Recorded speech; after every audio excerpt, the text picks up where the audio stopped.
All right, all right, all right. Welcome everyone to the Take Off Season 2, Episode 8. We're Hey back. y'all, hey, what's up? We miss y'all so much. We hope y'all missed us too. Man, it has been a minute, Tia. We've been gone for like 3 weeks. It's been Oh a my minute. It's been a goodness. minute, but the break was breaking. We needed it. Hopefully, y'all got some rest also. And we back like we never left And we back. before. And we're gonna talk about what we did. So this episode is about our spring break. We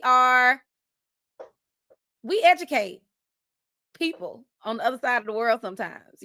So we had our spring break.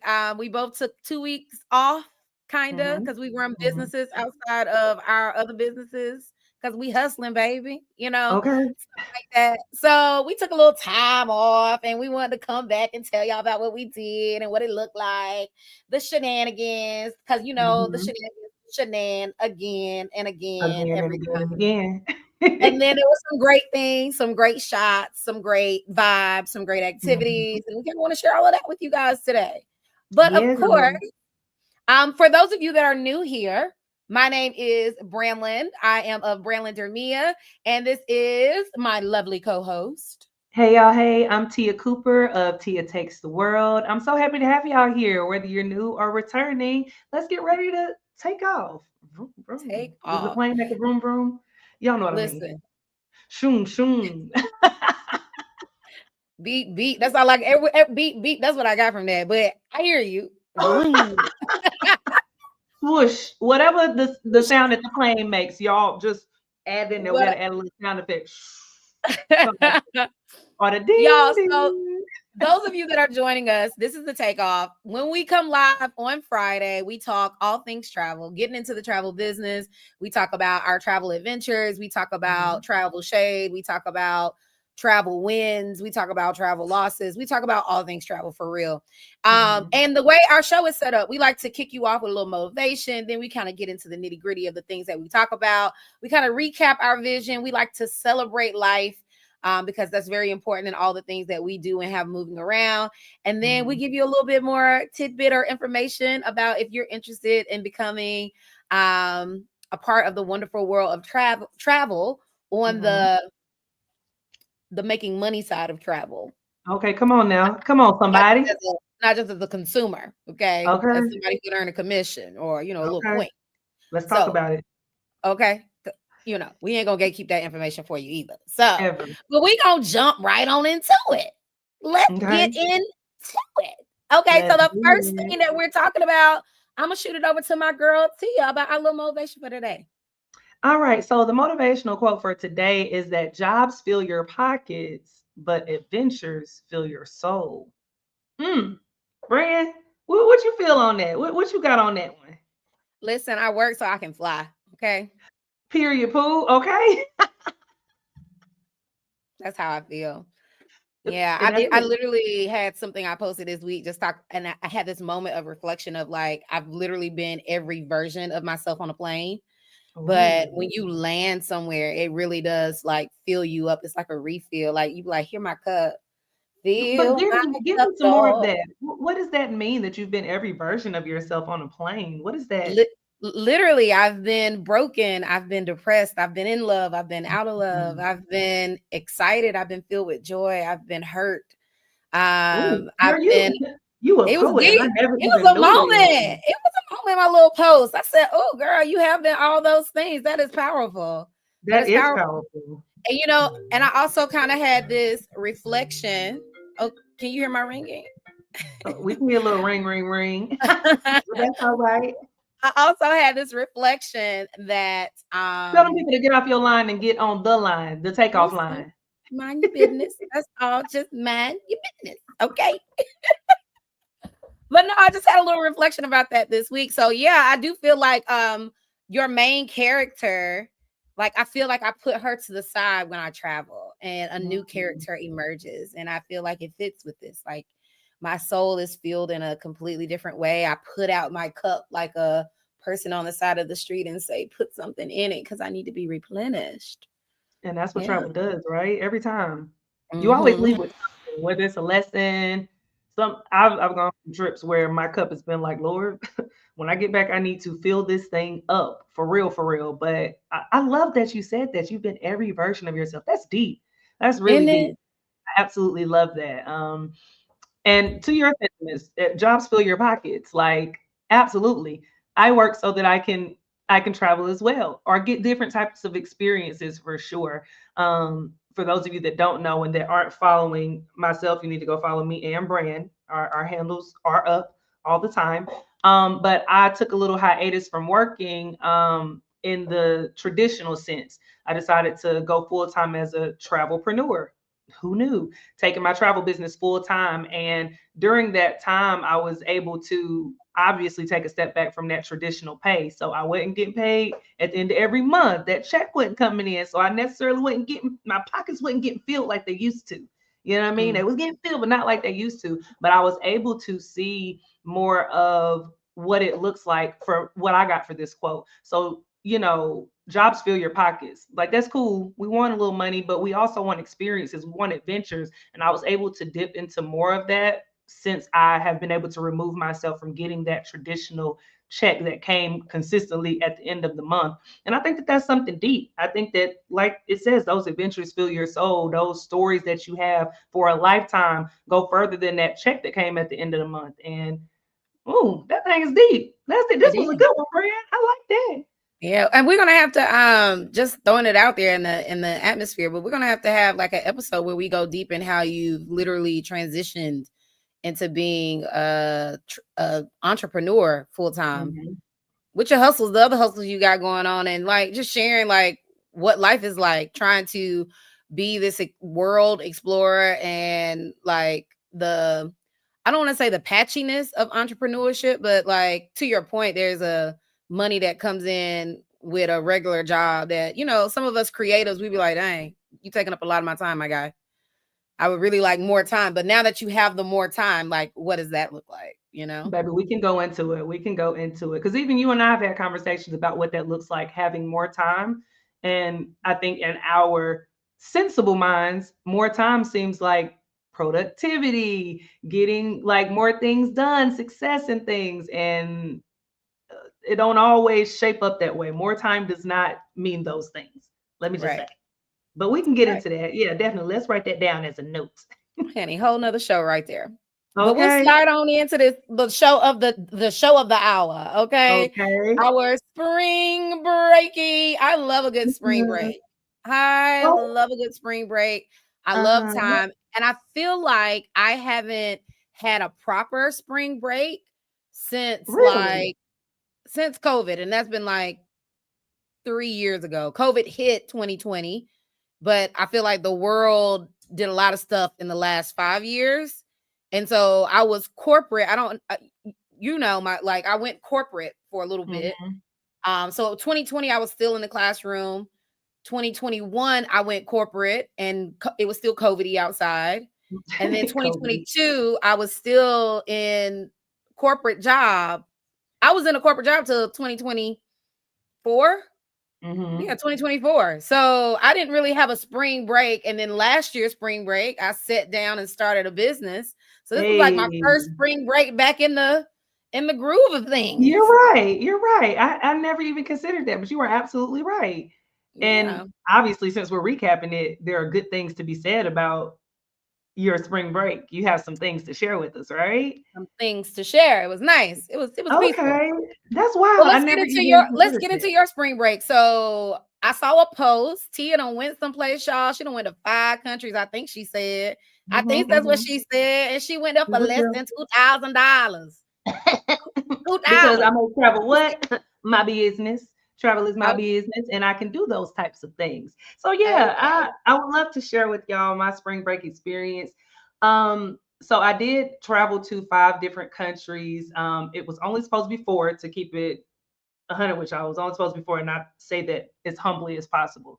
Let me start from the very beginning. All right. Y'all know we love to tell a story. So initially, I was supposed to be going to 3 countries. I was going to go to Africa, visit Ghana, Togo, and Benin. That was my plan. I have been, y'all, when I finally go to these 3 places, first of all, y'all will know, but my heart is going to be so full. I've been trying to get to these three places for like the past 3 years or so. After once it stopped being so COVIDy, So these are the places we did not go to, we did not go here.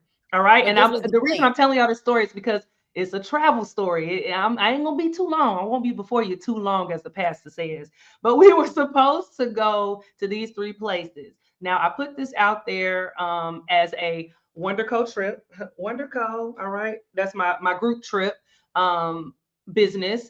And I put it out there for people. Now, we had like 10 people that was like, yes, going, would love to, 3 countries, let's hit it up, 10 days, boom, boom, bam, amazing. So if you don't know, if you plan travel, if you do group travel, any of the things, the more people that you have, typically, the lesser the price is. Just Typically. because you're like, basically, if you have a private tour, the more people, you're basically splitting the cost of that tour, that car, the fuel, the person that's taking you around. As the numbers start to dwindle, people have to cover those costs regardless, because whoever the driver is, the fuel don't change, those things don't change just because the people aren't coming. So as the numbers start to dwindle, as they normally do, so when I said we start off with 10, I knew that maybe we would end up with about 6, maybe 5. I was even okay with 4 because the numbers were still numbering okay. Baby, when it got down to just me and Travis, I said, so this trip's not going to be able to happen because, as we just talked about, I am not working in the traditional sense anymore. My checks don't come at the end of each month on the 27th like they used to. Okay. They come a little bit more sporadically. So being cautious of that and trying to just make sure I keep my coins not just only flowing out, but also in my pockets, I tried to shift. Now, the next shift, I was going to go to Scandinavia. Don't ask me why. Came up on TikTok. I said, absolutely, let's do it. Never been here. Want to hit up some of these places. Let's do it. I'm trying to go to every country in the world. Got to hit here at some point. Yeah, Scandinavia. That's the one. Scandinavia. I had told one of my homegirls that. She was like, where's the Scandinavia? I said, go look it up on the map. Not because I wanted to give her a geography lesson, but couldn't You tell her didn't know. anything. You I didn't know. didn't. I just knew I was going. Okay. I just knew I was going. So Scandinavia didn't end up working out, which was fine. Still wanted to be cost effective. And then this trip to the Balkans happened. The Balkans, as in Balkin. No, Balkans. Balkans. All right. So this is it's a Central Europe, it's a collective of countries, okay, in Europe. And now I'm definitely going to send you guys to go look it up. I do know now where I went. So now I'm going to give it to y'all as a little trivia. But we went to the Balkans and we ended up doing 4 countries in the Balkans. Where do we go? Serbia, Montenegro, Croatia, and Bosnia. So we hit up Montenegro's on those my 4 places. list for this Oh my year. God. It Tell was us so more. beautiful. It was Mm. definitely so beautiful. So we ended up hitting up these 4 places. As Branlyn said, I made a post, was able to hit it up under $2,000. We did, that was flights, accommodations, activities, all of the things. And it was absolutely an amazing time. We ended up doing 11 days total, 10 nights, 11 days. It was five of us on the trip. And it just ended up being really great. Like, it wasn't a fast travel trip, which I normally do when I'm trying to hit up different countries. I might do a day trip somewhere, which Montenegro was, but we saw enough in that day trip, and it was amazing. It was just so nice to be able to rest on the trip, which we were. Like, some days we were like, hey y'all, we're not leaving the hotel at 1 o'clock. We're gonna get up for breakfast and then we're gonna sleep in. And everybody was like, cool. Like, it was just such an amazing experience. On the days that we went out and explored, everybody was down with having to walk sometimes. Like, one day we had to walk, it rained and we couldn't get a taxi. And so everybody was like, well, we're not gonna stand here. So it's about 12-minute walk to the room. Well, let's walk to the room. I'm like, perfect, let's do it. It was, everything came together so great. I know we'll talk about it a little bit later in the episode. There were some hiccups, but that's travel, that's life, things happen. But overall, an amazing trip to the Balkans. I absolutely loved it. The Balkans. The Balkans, baby. Now tell us about your trip, Brandon. Y'all, your girl be liking to go home. I don't know. I like to go get my cup filled at the house sometimes. Mhm. So, um, for this spring break, from a little 2 weeks that they gave me, I dipped out. and I went home for a week.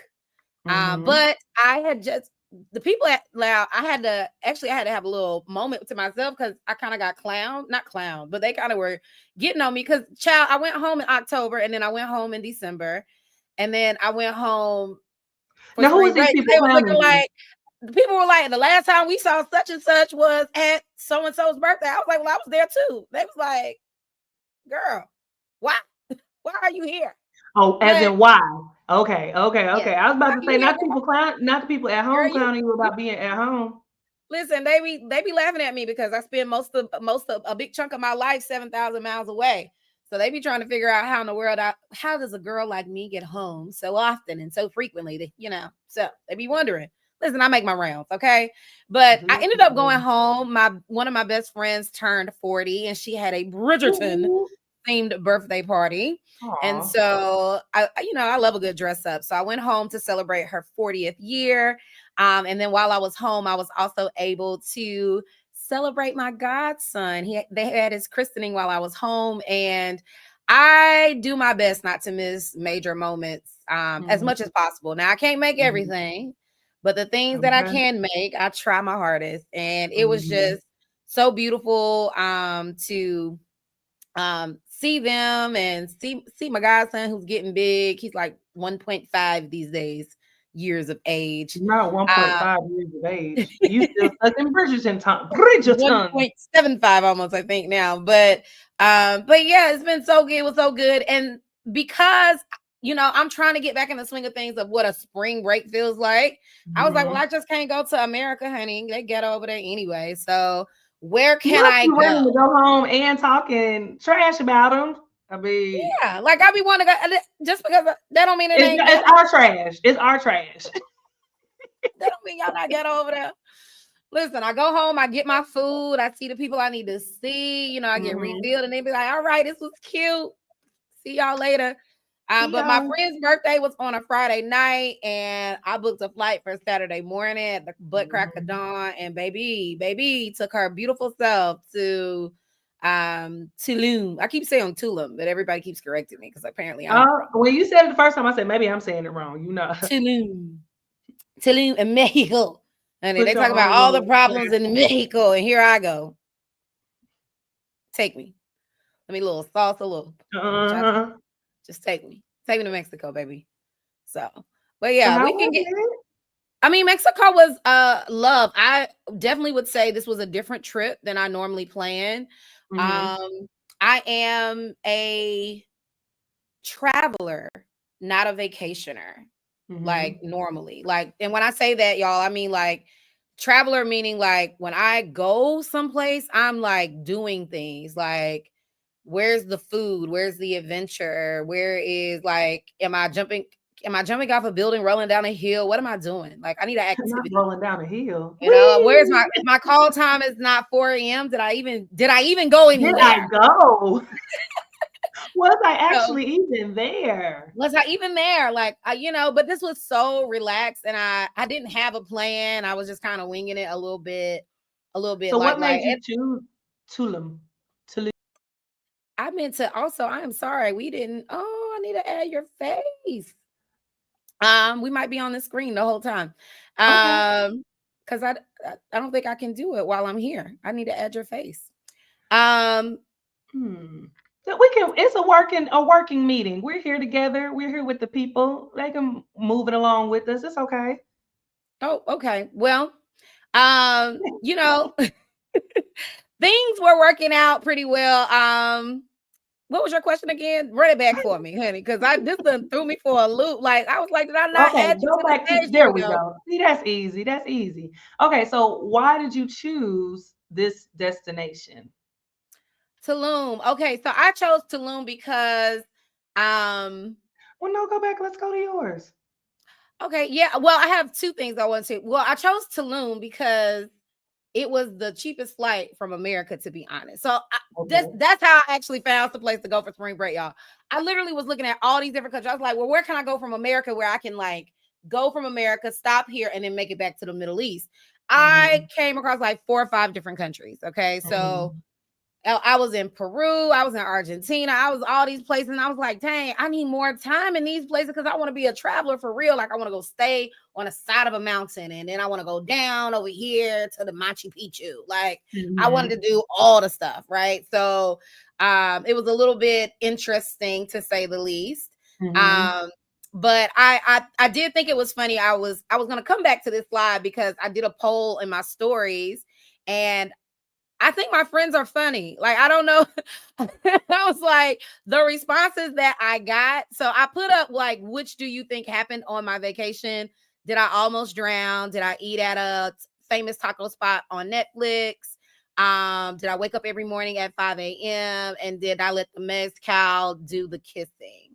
And Mhm. I was really chuckling at the mezcal doing the kissing because, like, That's what I would have I think, picked. I mean, you I done got think on you this here show and 15%. talked about you done mentioned that you like kissing on this here show.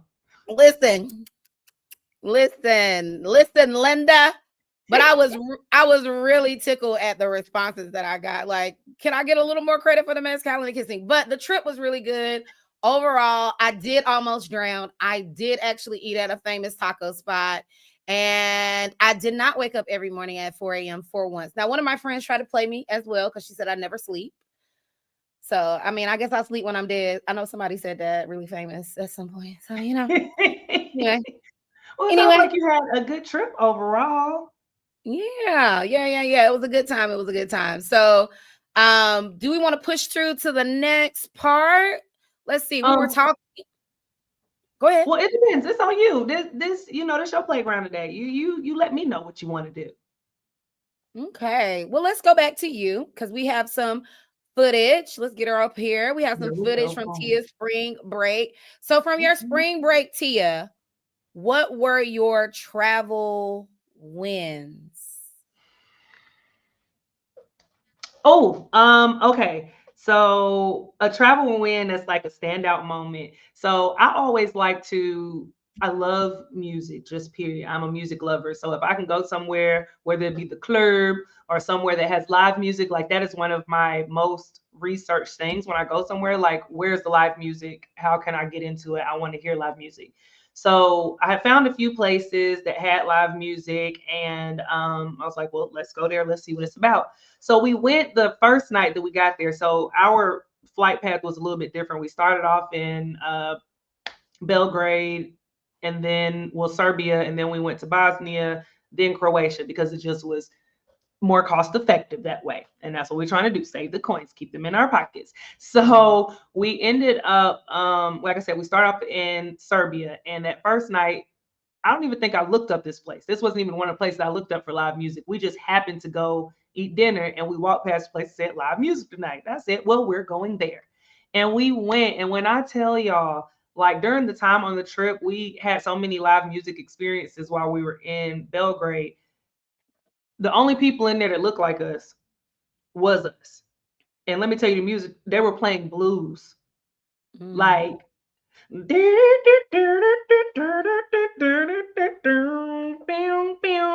that type of blues music. Like I was just like, oh my, Not the like it kind was Tito got whooped over. For my American exactly dream. that kind. Exactly that kind. So the first thing was just like, wow, like I kept on thinking every time we went to a place that had like this blues music or this jazz music, like play that funky music, white boy. That's all I kept thinking because it was nobody that looked like us that was on those stages. But I will say they had odes to people that looked like us. Like when we first walked into one of the places, well, walked in, looked around, it Bootsy Collins, like they had all types of just black Mhm. paraphernalia that wasn't like it didn't feel what's the word? It didn't feel like they were like what is the word I'm trying to think of, Brand? You know where I'm going with this. Like it didn't feel like they were just doing it for show. It's a word I'm Mhm. thinking of when I watch the show back, but they weren't doing it for show. It was doing it because they were actually giving honor and homage to the people that like paved the way for this type of music. And that's what made me feel comfortable and like want to sit down in there and just like kind of vibe out with them. And we vibed out, had such a good time. The first night, like I said, we hit up the spot. We ended up circling back around to Belgrade at the end because again, was cheaper to go back to Abu Dhabi from there. So we went back to this same spot. So I'm like, if it was good once, got to be good again. So we went back to that same spot, and it was this guy. We thought he was gonna be playing rock and roll, like some crazy rock, like electric. And again, I love music, but I didn't want to hear that all night. But I was like, let me try it out, see what's going on. Got there, the dude was in his bag with his guitar, like playing down, and we were rocking with him. So we spoke with him after he got done playing and asked him where he would be performing the next night. He was like, well, we're just gonna have a jam session at this spot. Y'all can come out if y'all want to. We was like, bet. So because it's a group of us, I was like, I don't mind. Like it's places on the map. Let me send it to my family, put my tracking on. We're gonna go and check it out. Now, y'all, when we walked up to the place, you ever heard the term hole in the wall? Hole in the wall. There's a whole song on This that. was that. This was definitely a hole on the wall. Like it was in the cut, not like sketchy or anything, but it was just like a little building that your mama and them used to go to dance, like that they used Not to go to. Suge Avery's juke joint. It was Suge Avery's juke joint, and that's exactly what it looked like.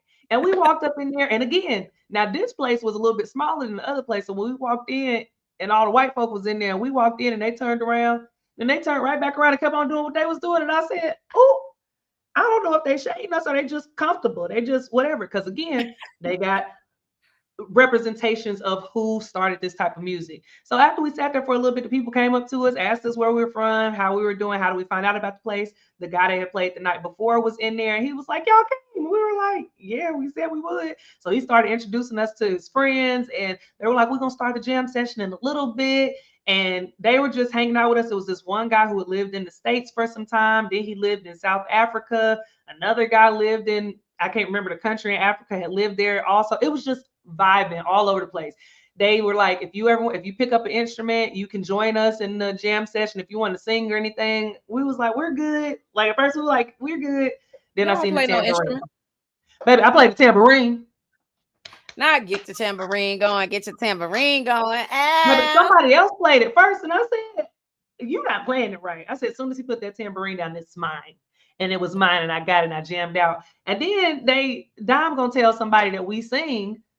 So whenever a time came, because they're just playing instruments, so it's a jam session. Somebody started playing, and somebody on the drums, they jumping in, doing their thing. They told Dom to come on up. I'm like, girl, go on up there. She was like, I ain't going without you. Now how I get in it? What I got to do with it? But where did I go? On up to the front of the stage with my girl. And you know what we sang? Twinkle, twinkle, little star. Almost closed my laptop. That's what I should have sent you. I can't wait to post this on my stories, y'all. It was just such a good time. Like we vibed out the whole night, and they have to close down like live music at 12 o'clock. I think it is 11 or 12 o'clock. So we were only there for maybe 2 or 3 hours, but the time that we were there, it was just that's what's special about travel to me. I love meeting unique people, going to unique places, and just having a unique experience. I ain't never sang with a live band before until I went to Belgrade, Serbia. So, yes, that was a win for me on the trip. And I didn't even realize that it would be a win that I needed or wanted in my life, but it just filled me up so much that we were the only people that looked like us. Nobody like came up to us trying to touch our hair or like staring at us. Everybody treated us like we were regular people. One guy even came up to us and he was like, I feel crazy getting up here about to play. He played a bass or something. And he was like, I feel crazy getting up here about to play. And like basically he was saying, your people created this music. Like I'm not gonna do it any justice. And I was like, Oh, wow, wow. It was such a unique experience. It was amazing. It was such a good time. it So was like they honored the past and the culture, and they recognized your presence being in the present. Like that's yeah, pretty and it cool. wasn't a faux honor. It really felt genuine. It felt real. Like they didn't expect us to be there. And it was a young guy that was in there. He was playing the bass also, and he looked like he might be 16. And I'm just like starting early, like he could have been anywhere else. And this is like school night. I'm like, but he's here, like perfecting this craft. It was so amazing. It was great. You just took me back, Brand. Thank you for asking me that. You're welcome. Now, did you have any moment like on the trip where you felt like I am that girl? Like I you mean, can't all you you can't tell me that I'm not. the time. Period. Not ever. Um, Well, I will say one of the moments, because after we sang Twinkle Twinkle Little Star, the people just knew that we were singers for real, for real. So a lady had asked me, she was at the spot the night before too, and had asked me if I wanted to sing. It's not called Rolling on the River, Proud Mary. I said, do, and got up there and sang Proud Mary. Baby, you couldn't tell me that I wasn't a live band lounge singer. It who where let somebody ask me, you got a resume, baby? Look at this video. I sing all the time around You the world. know what's crazy, Tia? In my What's head, I that? just knew you were gonna say like Killing Me Softly, like by the Fugees. Like that was what I y'all I asked felt. them that. They didn't know how to play it. They didn't know it. Oh, okay. But you think I don't like know Tina why I thought Turner, that was the go. it's I don't know rock. why I thought that was the go-to song. Yeah, for me, it is. That is my Hmm. karaoke song. But you think about Okay. them like we're thinking in terms of rock. Tina Turner Tina is, Turner. Okay. yeah, is in that vein. So I sang that, Yeah, if and you I ain't seen felt, Nutbush City Limits, did we even sing anything? Not just kidding. but no, I did feel like that girl because I've never had that experience before, and they was pumping me up as if I was like a Beyonce. You couldn't tell me that I wouldn't be. But I talked to y'all about this before we went on spring break, and told y'all how excited I was to go to Croatia. Well, I don't think I said Croatia on the last show, but stepping into King's Landing, We baby, should have had the music. Now we'd have got I flagged on twisted YouTube. my hair, had my little crown around, and just looked over the old town of Dubrovnik and saw all of the. It looks well down here. You can see that picture down. Looks like red. I don't know if you would call that orange, but red roofed houses. And So baby, it's look the at the Red picture. Look Keep. how I'm looking back, baby. Tia Literally the Cooper, Red Keep. first of her name. Okay, you couldn't tell me nothing. All right, first of her name, Queen of Travel. Period. Pooh. So yeah, those were two moments that honestly the whole trip. If I'm looking back at these pictures, like this one in the middle where I'm on the beach, and their beaches in Dubrovnik are rock. They don't have sand beaches. I They wouldn't be have mad. rock I beaches. really hate sand. I love the beach I and hate the hate sand. sand too. I hate sand too. They said the only one that's kind of like sand, but they still have those small rock pebbles. And I'm like, I don't want to go to that. Either give me like this, like structured rock that I can just walk on without stubbing my toe, or give me sand. And I hate sand because it takes forever to get out of everywhere. But yeah, I definitely felt like this girl, that girl in this picture, where I'm at the beach because everybody decided to take a nap, and I said, I'm gonna go get content. And I swear, God and the content gods just looked down on me. The sun was setting perfectly where it was windy and cold earlier in the day. It warmed up. I was like, who? You can't tell me nothing. 100% Mhm. that girl. Yeah, Hmm. 100%. Yeah, I yeah, yeah. agree. I So agree. let's get into you, girl. Let's get into your things because I know you got some points. I know you got some things. So yeah, so um my wins for the trip. So going home was a win, but getting into Tulum, um, I would say the highlight of that trip is that I didn't have a plan. I Hmm. had zero plans, y'all. And because I Hmm. had zero plans, a lot of things just naturally happened, like just Hmm. opened up. So one of the things I told you guys, I did eat at a famous taco spot. Did not know out of the things. So I would say this: I didn't necessarily have a written down vision, but I did do a little research. I pulled a few itineraries from people who have traveled there before. I did a couple little hashtag, rabbit hole searches. So I had some things at the top of my mind that would have been really cool to do. Hmm. But this taco place did not come up in any of them. Okay. Okay. Didn't know about this taco place at all.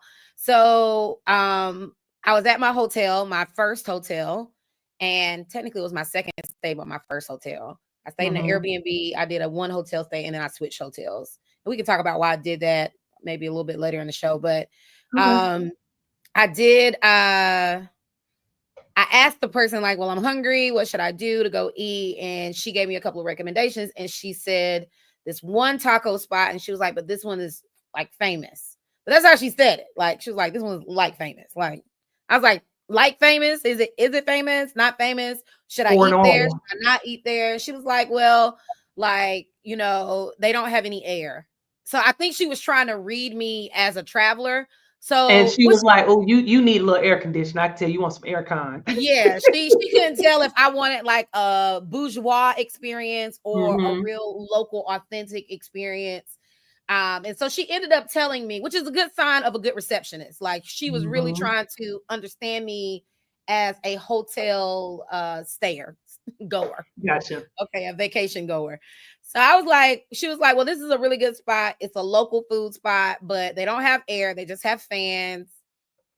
There is no view. It's not going to be like those boho chic visions that most people go to It sounds Tulum. like a hole in the wall. It won't a hole though. It was a rather large establishment. So clearly I went to this taco spot. And when I went, it was like no line, but I needed to park my bike. That was a whole nother story. I needed Okay, to park bye. my bike. And by the time I found a place to park my bike, a line came out of nowhere.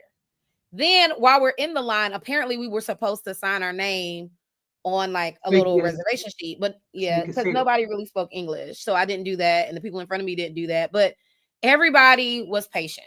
So Okay. once I got here, and while I was standing in line with my fan, because I really did need a little No aircon. air con. I told you, girl. No air con. Okay.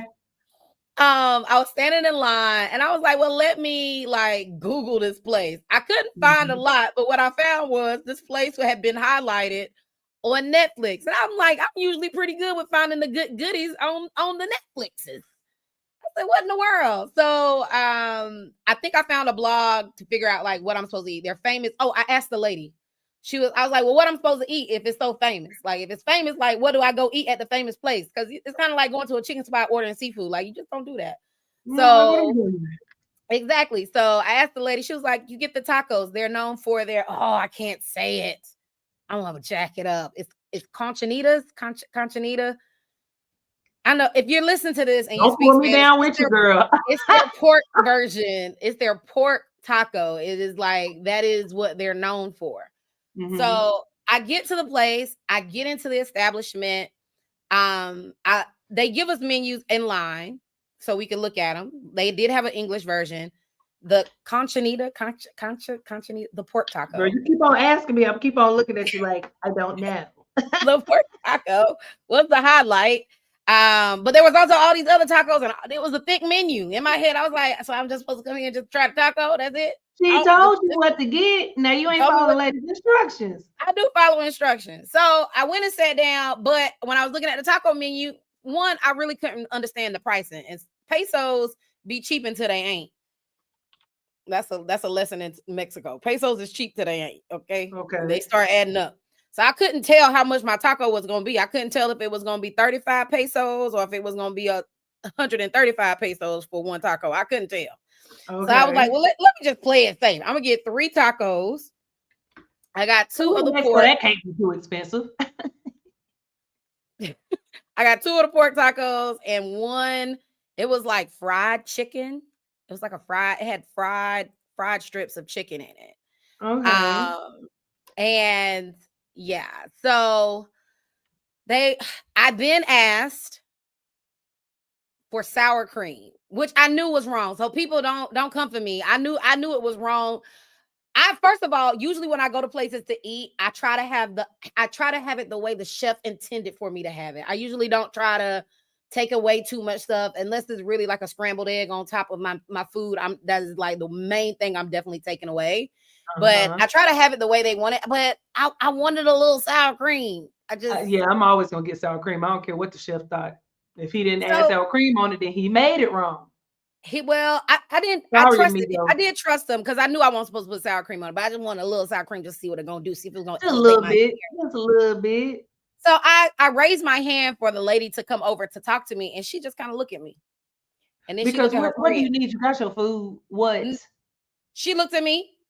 I looked back at her. She looked at her friend, like a colleague. A colleague looked back at her, and then they kind of made a face like they didn't know how to speak English, so they really won't try to come help me.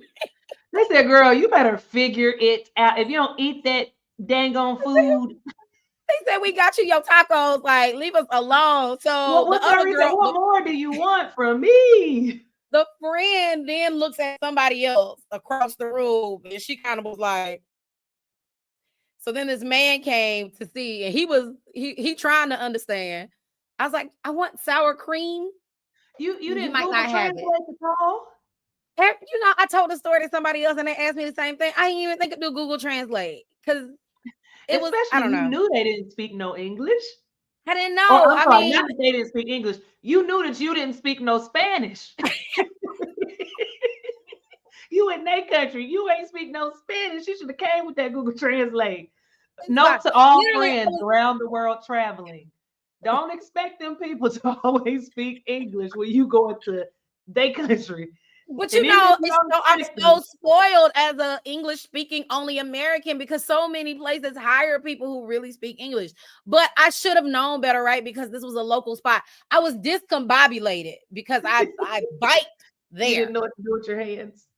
I was biking. I biked there. And I was nervous about my choice in biking once I left the hotel. Why? It was there was no real road. Like there was no real road and there was no way nobody was gonna find me. I literally stopped You to didn't put record. your location? I did, but by the time Oh, okay. Veronica would have realized I was taken, You would have been gone. a B would have been under the ground, okay?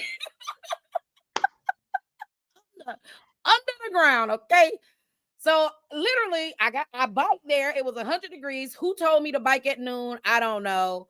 And then ain't no air in there. So I won't thinking about no Google Translate. I just really wanted my tacos and I just wanted to eat them amazingly well. Anyway, the man he told me they ain't had no sour cream. Which he Because really what do you told need me he sour didn't cream understand. for? We made this is a famous spot, and you shall eat it how it is served. He told me they ain't had no sour cream. He leaves, he comes back with sour cream. I think he understood what I meant. He needed to digest the words.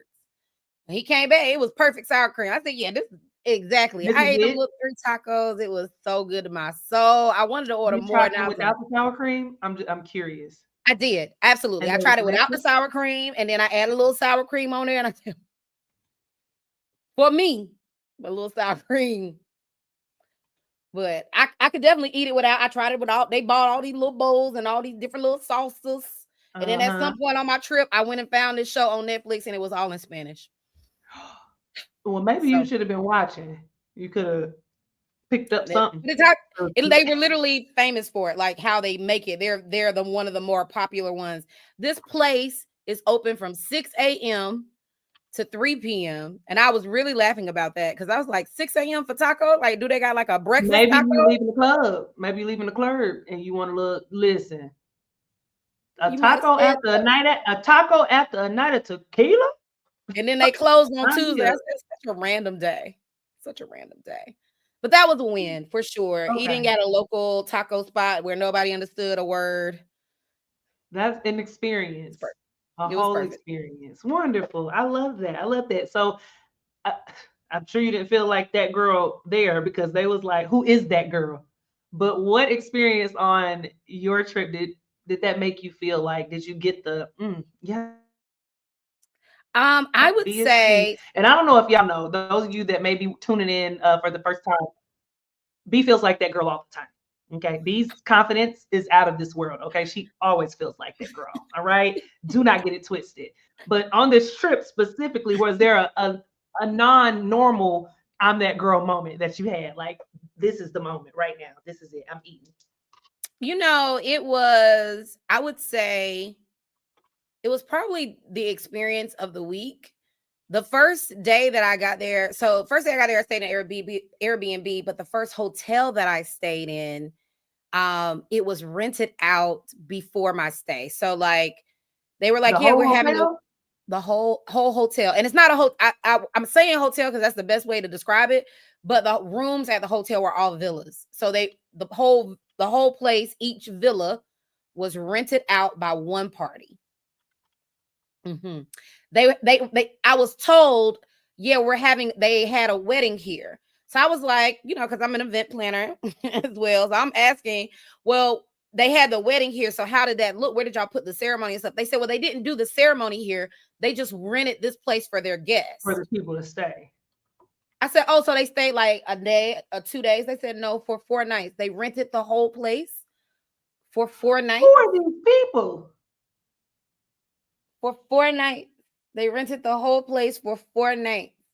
Now I'm So getting in people's pockets. How many rooms is at this hotel? it was 26 villas. You asking all the questions I asked. Go ahead, ask the next question that I asked. How much was the rooms per night, or how much did it cost to rent it out? Total, it was about 250,000 US dollars for 4 nights. Hmm. Hmm. I said, did they do like a travel agent or something? Like, what is the commission on Like, this? do they Like, need another one? Would they like my card? I said, well, I'm Okay. interested in doing something for my birthday, but I know I'm not gonna rent out the whole thing, child. How many bills at 26? Okay, I He might said, give "Oh, them no worries. When you come, we can just put you and your guests in like one side of the hotel." So, okay, thank you. That's cute. That's So, cute. feeling like that girl, adding to the story of feeling like that girl. The beautiful one of the beautiful parts about being a travel agent, I told these people this everywhere I went. Like, I'm a travel agent, I'm here. So because I told them I was a travel agent, I got a upgrade kind of in my room. Let me So upgrade you. yeah, so he gave me whatever version I purchased, he slightly boosted me. Mhm. He also ended up giving me a tour of all of the suites because I wanted to see the different levels of suites. Because I chose a cheaper version, but I wanted to know what I missed out on, like for when I come back. But really, What where else I you really was want? feeling like that girl is that because they were checking out the day I checked in, there were no rooms available. Like, because they literally needed to go in and clean every single villa. So, y'all, The whole thing from the rooter to the tuner. I was the only person on site. So it was like I rented out this whole hotel for myself. Like, the pool was empty. I had creators. It was a creator's dream, content Mhm. creator's dream. There was nobody and no Nobody shot. but no views. I was there for like a day and some change by myself, like before the Okay. next person checked in. And it wasn't even a full load of people. Literally, it was like 3 or 4 people checked in. Right. Um, because I was the only person there, I kept asking the kitchen because I didn't have a dinner plan. Can Mhm. y'all cook for me? They were like, yes, I'm a little please. hungry, please. What else do you want? It was very one-to-one customer service. So my Okay. future man out there, we're gonna rent out a whole place one day. It's gonna be Come us. on, future man. Mm. It's just gonna be I love us. it. I Like love we that for you. I love mm, it. Okay, that girl. I'm not mad. Oh. Y'all, yeah. please comment whether you are live or catching the replay game. If you've traveled for spring break, because this is the time for spring break to be happening, whether you're taking a break off of work or just taking a break, period. Y'all make sure y'all let us know some of y'all's travel wins that y'all have had recently, or sometimes that y'all felt like that girl or that guy. We want to know all of the things. Put it in the comments. Write us a DM on social media because y'all will be following us if y'all aren't already at Branlyn or at Tia Takes the World. Little shameless plug there. Thank you very much. Well, we can move right along into child what happened. What So happened? I did have a question though before we get into the child what happened. So What happened? originally you had a whole group trip planned with the Wonder Code. It narrowed down to you and Travis, and then I'm assuming you and Travis decided to go somewhere else. So how did you end up on a trip with these other lovely people that you was singing Twinkle Twinkle Little Star with? Well, I normally just anytime there's not just a me and Travis trip, which honestly most times those trips are just for our anniversary.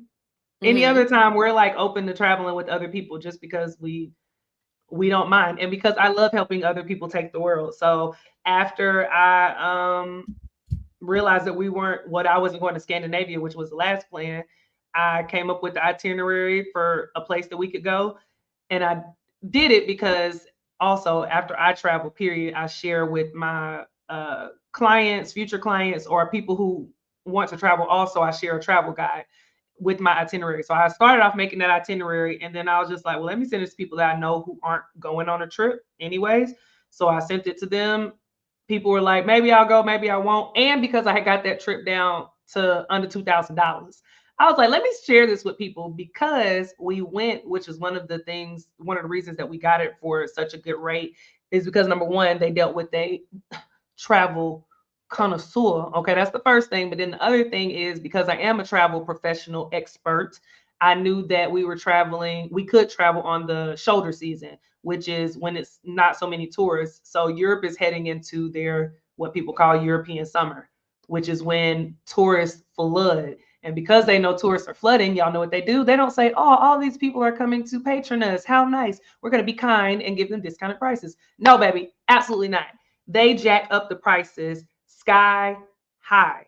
When I tell y'all one of the places that we stayed in, Dubrovnik, that's where we stayed, mainly because we were able to go on that day trip to Montenegro. We were going to stay at first in Split, which is a really popular destination in Croatia.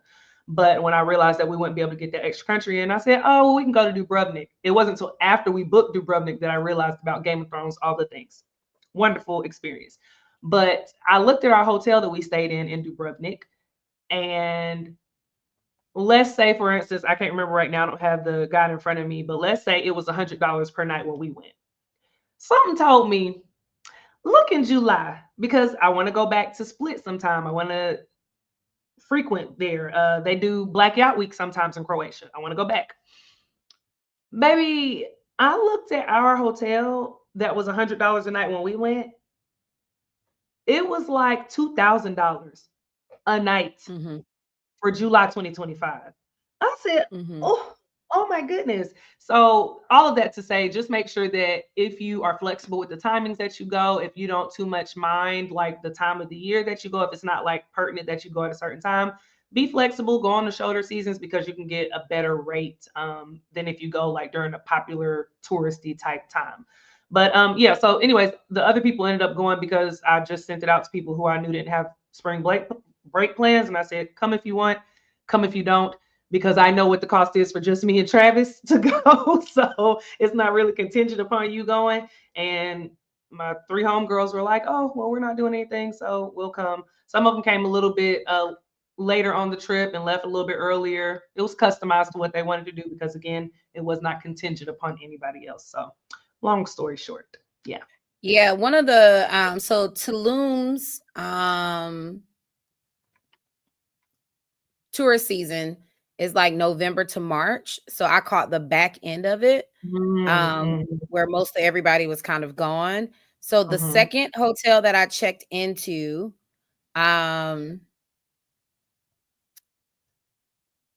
their typical rate is $1,500 a night. I ain't pay that. I ain't pay nowhere near that. I ain't gonna lie. I ain't gonna hold you. I ain't gonna lie to you. I ain't gonna keep you no longer than I need to. I ain't paying Now, why did you not pay those prices? I'm curious. Was it only because of shoulder season, or did other factors go into that? So actually, good question, because I was, oh my gosh. So because we're travel agents, you know, we be looking for travel advisor rates. That is a thing, right? So we be looking for that. I couldn't get one hotel in Mexico to give me a travel advisor rate. Well, not the ones that I wanted to go to. Okay. So the 2 hotels I stayed at did not have travel advisor rates. There were some that were on I did not stay on what do they call it? It's not the beach strip. It's the hotel zone. I didn't stay in the hotel zone, which is actually on the beach.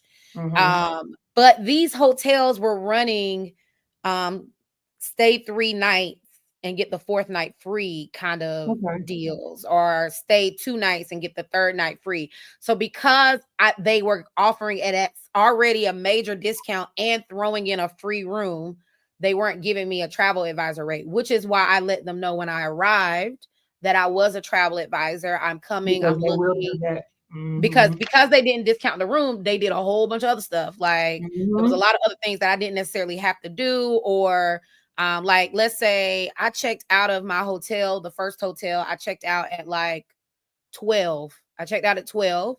The second hotel was a 10-minute drive. So I was there before 1. Check-in time wasn't until 3. They allowed me to check in as soon as I got there. They knew I was a travel agent coming in because I had already told them. They had already had my room prepared. They said, oh, no, you don't got to sit down. We're going to take you on back, all of the things. And the concierge service was really, really great. That place did turn down service, all the things. So yeah, so same. I do actually want to go back when it's more peak season. I may not stay at that place if it's $1,500 a night and I can't use my travel advisor rate now. But because I know you got a rate now y'all charge people the regular prices. What's up? Okay, return customer. But yeah. So yeah. But anyway, let's get into child. What happened? What Um, happened? you want to start? You got a child. What happened? Or did your trip go real well? My trip went really well, but okay. So I have two what happened. I'm gonna go into detail of one and I'll give y'all the skim of another one because I just gotta go down the whole story time for that. You want to Another split time. them up? Because I got two too. So do you want to get one? Then I get one. Then you get one. We And can I do get that. We one. can run it like that. Okay. Okay, so my first child, what had happened? So because I'm a master researcher and I love planning, I planned for every part of the trip. Obviously, there are some things that are out of your control. So what I had planned for is that I knew that when we landed in Belgrade, that they had ride sharing service. I knew that. I knew they had a ride sharing service. I downloaded on my phone. We talked about this before we went on spring break, like having things already downloaded in case the internet's not good at the airport, all of the things. So I had downloaded the ride sharing service and got to the airport and called the ride sharing service. Now, because we were traveling for 11 days essentially, I had my bag, Travis had his bag. Now, this is because normally if we can condense to one bag, depending on how long we're traveling, we'll do that. But this was projected to be because it was a shoulder season and they're just now going into Europe summer. We were catching it in the colder season. They still considered this winter time. So we Mhm. had coats, scarves, long johns, like thick clothes. So we both needed our own bags. So Travis had his checked in bag and a carry on bag. I had a checked in bag and a carry on bag. And because I have a travel business, I take my business everywhere. So I also had my book bag with my laptop, my notebook, all the things. Okay. Just giving y'all a little picture of what we're rolling with. Now, it's just me and Travis. My homegirl Dime also came.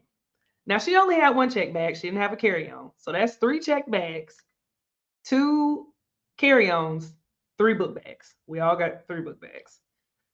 So I called the Yandex, which is their ride sharing, and I ordered an XL. Now, one thing I want y'all to realize when y'all travel is that every country's car sizes are not created equal. They sent you a picante, a pic. They ain't send me the Picante. They ain't send me a Sunny or That was I, extra large. The Sunny was extra large. I can't even remember the name of the darn car, but A a Fiat. Clio. It was a Fiat, but it wasn't the car. It was a truck Fiat. And Mm. when that man pulled up, I said, we could try to make it work because he had like the little hatchback type of thing on the truck. Baby, when he pulled up, now I'm not quite sure if he pulled up because I feel like he looked at us and was like, mm-mm, looked at us is what I Mm. mean, and was like, uh-uh. But he looked when he pulled up, looked back, and then he got out the car. It seemed like he was trying. Got out the car, he looked at our bags, he said, no. I said, you don't even want to try? No. He walked back around to that car. He did just like Stanley did on Friday. I said, you don't want to try? No. And he got back in his car and he pulled off and canceled our ride. So I said, all right, mister. So what we gonna do? Because our hotel is 30 minutes away, right? So now before this, we're working. Now I've already downloaded this ride sharing app because I knew that's what we could use. And I use ride sharing to prevent us from using like taxis in case they scam us. I want to, even though you can read online about these things, I be wanting to go to the hotel and talk to the locals to find out what's your suggestion on public transportation, taxis, all the things. So we walked through the airport and I was like, I'm gonna order a Yandex. Dom was like, you don't just want to get in a taxi? No, I'm gonna order a car. What? I don't want to get scammed. You think they be scamming people? I absolutely think the taxi drivers will scam people. What are we talking? What is this conversation happening right now? What are we saying? What do you not want a ride share? So the people came and on the ride share app it had said like 2,200 dinar, which ended up being like $22 essentially.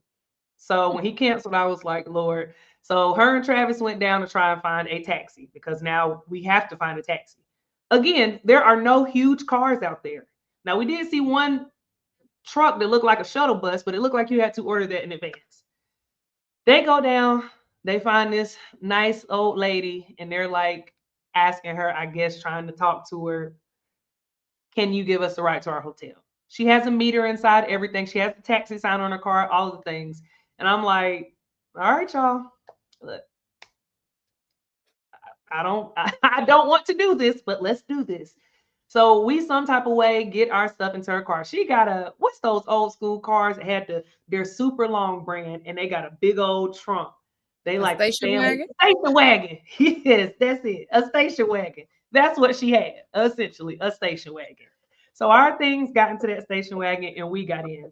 And I we're just so can we close. pause? Can we pause for a hot second? Yes.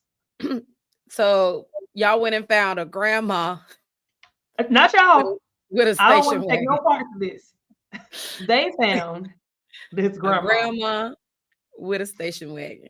I think they believe that because she was a grandma, it's no way that she could scam us. No way. That definitely means she's scamming y'all because it was a grandma in a station wagon. 1000% the story ends with you going to her house and she got 100 cats and somebody is locked in the basement. This is exactly how it goes, plays on the television in every movie. Now, obviously, we didn't end up at her home, but the plot thickens. We get our things in her car, barely. I'm sitting up In the against Travis. station My arm wagon, is barely. It wasn't. It's not the normal station wagon. That's the only way I could say that. What I'm gonna send you a picture of when we get off here. And y'all, my vlog is coming out for day one of this trip, so y'all will see it. Y'all will see it. But Brand, I'm gonna send you the picture. That's the only thing I could think to describe to look like a station wagon. So I'm in the back with my arm on the bags over here, and I'm bunched up against Travis like this in the back.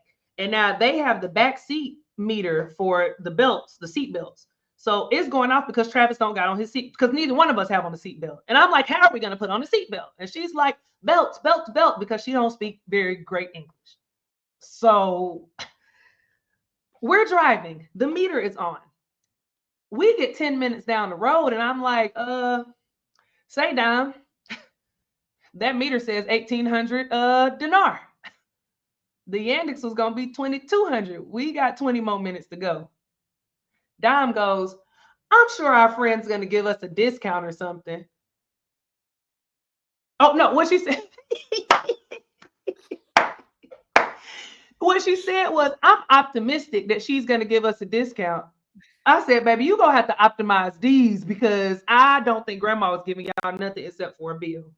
We end up going, I was like, we still have a mile and a half and we had gotten up to like 35 dinar at this point, which is like $35, y'all, essentially. I'm like, we can pull over and get a Yandex at this point. We don't, if we had to get two, what is the cost at this point? Because we're going to end up spending $50 to get to our hotel. We end up going, the price ends up being like 4,200, 4,300, essentially $43. I'm like, Dime, where's the discount?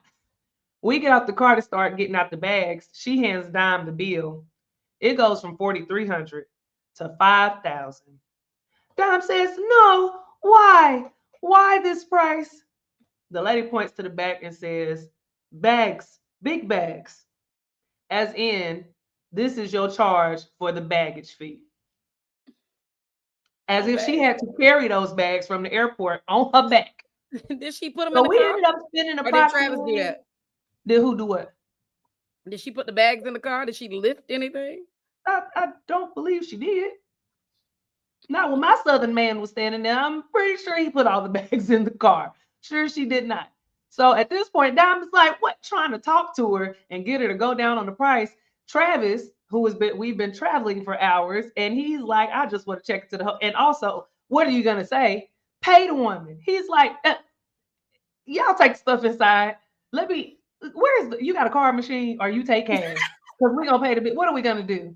I'm I about to said, argue Travis, with you again for said, pay the $40 lady. for 3 people. It was like, it's $50. What are we talking about? Double the cost, Travis. That man be see. That's why he got to go everywhere with me because he has the sense. When I have but I let Dime handle. That was like, girl, that's your friend. That's your. So, child, that's what had happened, and we ended up learning a very strong lesson because our hotel had told us that they could pick us up from the airport, but the cost for me didn't make sense because it was still like $35-$40, but the Yandex was only $22. So trying to save, but we learned a fast lesson that day. So Fast. that's what happened. Jimmy John's fast. So what's your child? What had happened? Girl, okay, so trying to maximize my time at home, I really needed to get back early. I need to get there early, which resulted in me flying on 3 different planes. And it was my first time flying through Qatar since the brethren welcomed them back in the fold. If y'all don't know what that means, then we have to talk about that on a whole nother channel on a whole nother day. So it's been a minute since I've flown into Qatar, Qatar Airways, for those of you that don't know what it's Qatar. That was just a mess. Oh, I'll start from the beginning. I was so late to the airport, and we had just did a show being late to the airport. Y'all, I was running through the airport, and I don't You ain't tell me this part, child. You told me you were like, I want to get there at a certain time. I don't think you told me you were running through no airport. Oh my gosh. I have never ran through the airport. I be on time, but I ain't never been late that I gotta run to make sure I catch the bus. Because you know the bus, it takes you to the flight that can't come to the gate, and that's a different level of boarding time. I definitely got there in under. I think we talked about it on the episode. We were saying, you said the gate closes at an hour or less than an hour, more than an hour. You said a gate closes at an hour and a half or something like that. An hour. I got there. It was definitely 8 minutes into that hour. Like, so I got there like 50 minutes before your flight? Before the flight takes off. I don't know what happened. I don't know. I don't know what happened, y'all. I was discombobulated. I get there and I was like, I look at the guy. Right? I go to check in, huh? I said you did United, right? I was about to say today, were they getting ready to close the gate, but United is always open, right? I flew through Qatar. So Qatar. But the first Qatar is always open also, right? The first set of flights went through Qatar because I did a bunch of one-ways because it was cheaper. So I did one way to America, one way to Tulum, one way back to DXB. Girl, I got the little thing. I said, sir, can you please take me? Can you check in? And that man proceeded to fuss me out like he was my uncle. I told you people be upset. I told you people be upset. Man, why are you late? Did you not know that you had a flight at this time, sir? Are you? I don't even have the words for it. But will you take me, or did I miss my flight at this point? So he was like, go. So the man at the gate, the man at the counter, much sweeter. He was like, yeah, let's get you through. Oh yeah, you're on this flight. It's a full flight. Blah blah blah blah. The second flight was full. But anyway, I ran through the airport to make my flight. That was at a gate I have never seen at DXB. It was downstairs underneath something in a way. I was like, where is this? I don't even know where this is. But I made my bus and I got on a huge plane and I immediately went to sleep. After I looked at the fact that they had Kevin Hart giving the security briefing, and I was like, this can't be safe. There's nothing about this that says this is safe. And then I was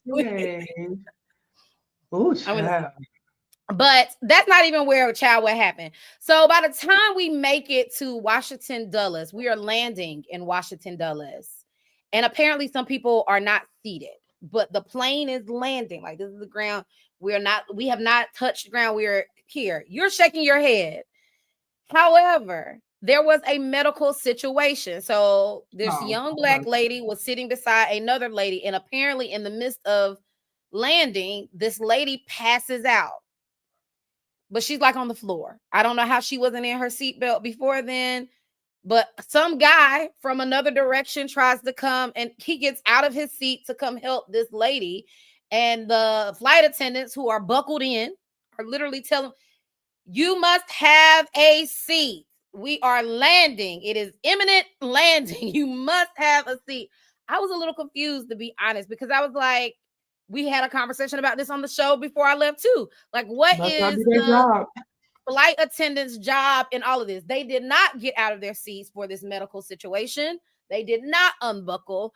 Whatever the situation was, it was going to have to wait until all wheels touched the ground. Those people did not move. That man did have to go back to his seat. The little black girl that was sitting next to him, black woman, young woman that was sitting next to her, it was a bit wild. Like I think we all, everybody, was in their seats because, like, what is happening? The lady did finally come to by the time we got to the jetway boarding, the jetway. Mm-hmm. But I was a little, I think I was like, child, what is going on? Like, I have never been on a plane with a medical situation, because that's not it. There's a difference between situations and emergencies, but I was like, I don't even know what Is were that not people. an emergency? Would that be considered an emergency? No, emergency is, well, nobody would have known because nobody checked on her. Because emergency is more like life threatening situations, or there's levels. Very much could have been life threatening, but Yeah. And then we got to Washington Dulles, and it was a nut house. I haven't flown into Washington Dulles ever from DXB, but it's been a while since I've been through Washington Dulles, and the last time I was there it was a bit ghetto for my taste, and I feel like I hadn't flown back through DC in a while.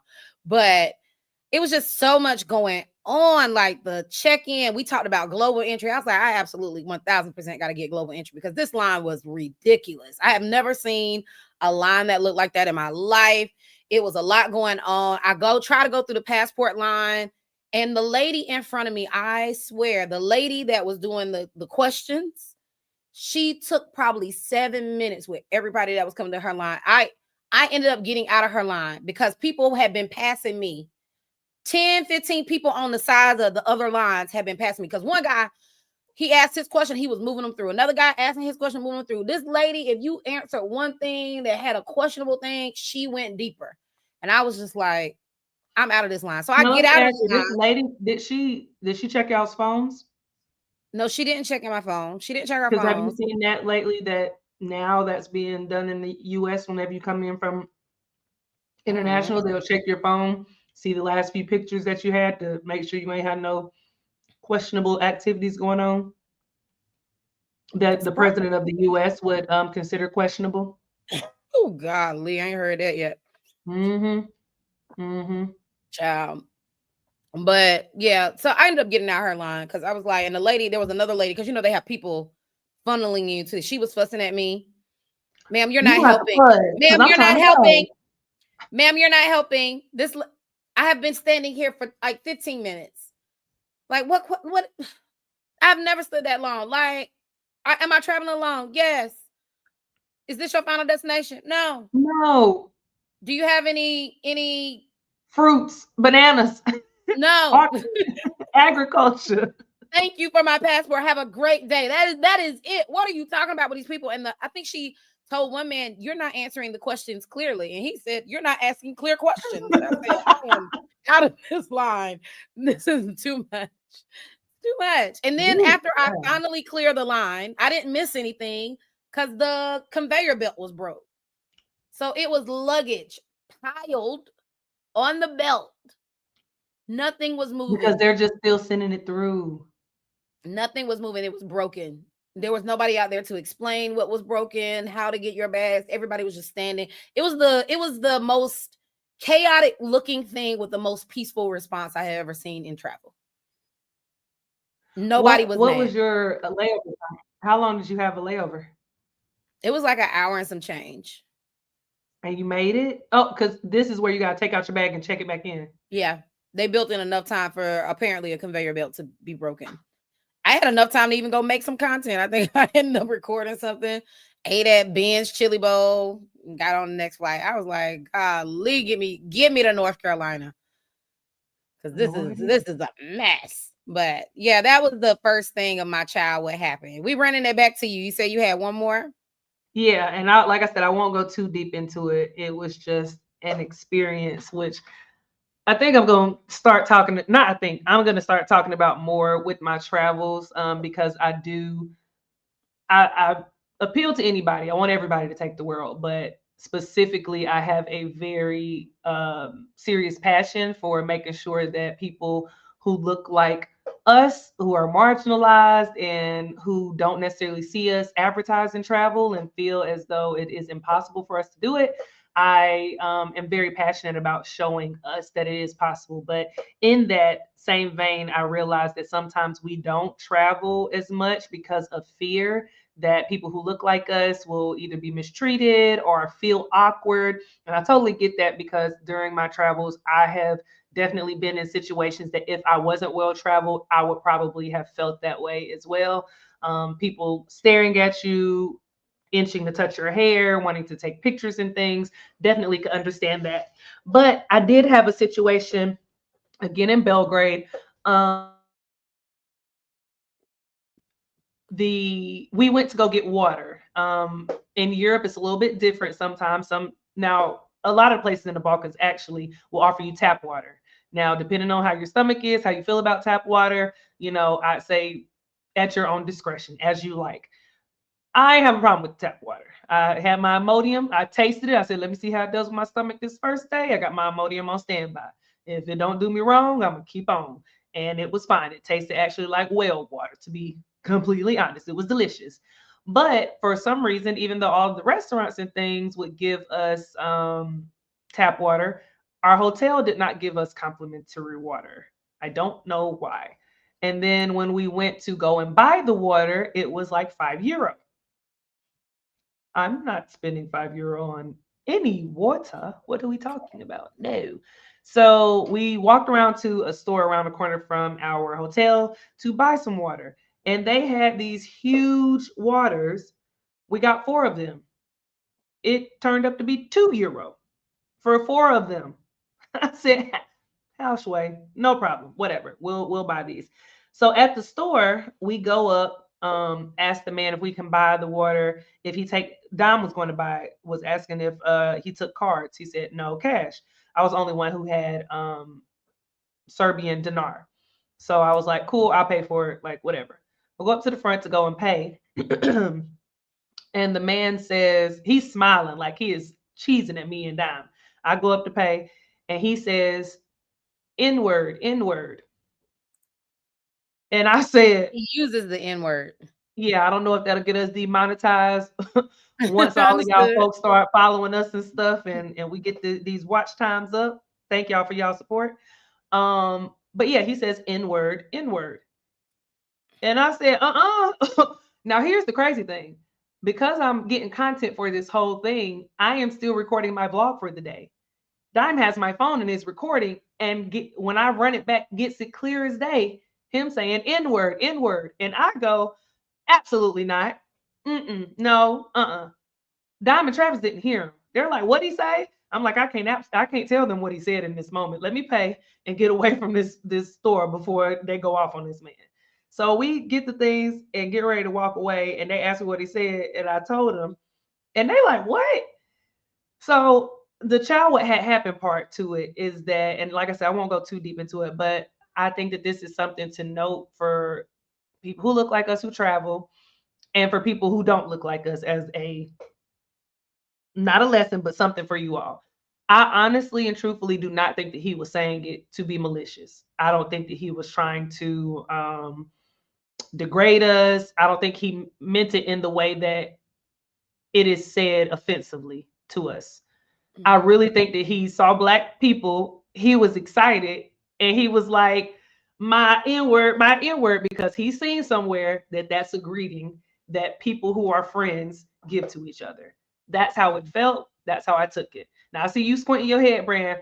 That I was there in the moment. That's what I felt. But I also want to let him know, don't say that no more, because that's not the way.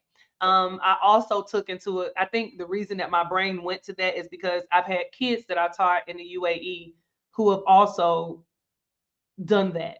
And when I was like, do not say that, they're like, no, like, you're my friend. And I'm like, first of all, I'm not. I'm your teacher. Let's get it correct. I'm not your friend, but you say, hey, friend, if that's what you mean. So I did not go off in that moment. Now, if he meant it maliciously, he got that in Belgrade with him. He gonna have to live with that. But I would like to say to our listeners and things, just be aware that these types of things can happen. And because there was a language barrier, how else are you going to figure it out? What are you going to do in that situation? I chose to take the route of telling him to stop, not to do it again, but to also think that I didn't think that he meant offense by it.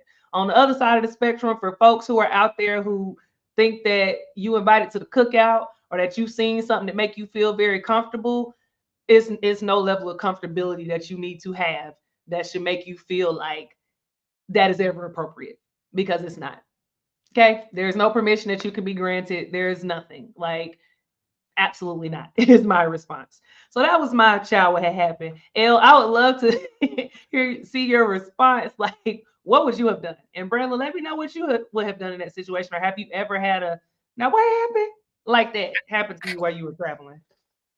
I mean, I think you handled it very well. I think my face frowns at I mean, I understand that people don't have malicious intent by it, but I also kind of think to myself, like, what content are you consuming that the algorithm is sending you things where you see this as a normal greeting? Because I follow a lot of Black folk, and I follow a lot of brown people, and I follow a lot of different things. And it's very rare content that pops up that say, my N-word, my N-word. Now, maybe I've seen it in a chat, but in like a normal, like in my algorithm of things, like, what are you consuming that the algorithm is sending you these things that you feel like is normal? And then I think I always struggle with this line of like, you see this and it's a greeting. It's what people do with their friends. Like, we're not friends. So I don't know what your friends come up to you and say, which is why I would just say hello because that's polite. If I speak at all, like, so I feel like, to your point, like, I think as Black travelers, we give a lot of people grace always. You know I'm gonna And as a Black woman, I can't tell you how many hands that have swatted away, or we are spectacles to people. So, it's unfortunate, and I understand why you didn't tell your friends in the moment too, because that definitely could have been way more than it needed to be at that okay. time. Yeah. I definitely agree with you on the point. Black women, I think we often de-escalate things that sometimes may not. I'm not gonna say they don't need de-escalation, but we are peacemakers for sure. Mm-hmm. And I was listening to something a few weeks ago on a podcast that was talking about Black people in general, how it is like in our DNA to be very forgiving and communal and things like that. So even back to before slavery happened, like in these African villages and colonies and things, when the colonizers came over, our people were like, hey, this is how we do this. Learn how to farm like we farm, or here's food. Do you want this? Like, we're very communal, giving, all of these things, and people sometimes take advantage of that. And I think that even translate into today because it is in our DNA. So the grace part of me and forgiving part of me, number one, is because that part, but also because when traveling, I just, like you said, you don't know which way that could have went. Um, and to the point where you were talking about like the content that they consume. I don't know what's coming up on their timeline, but I will say that I see a lot of content with Black, what I won't even say, maybe creators, where we're recreating things. Like, have you ever seen those reels or TikToks where it's like everybody got that auntie who, or Black people at the cookout, or Black people for Thanksgiving, or Black people in the scenarios.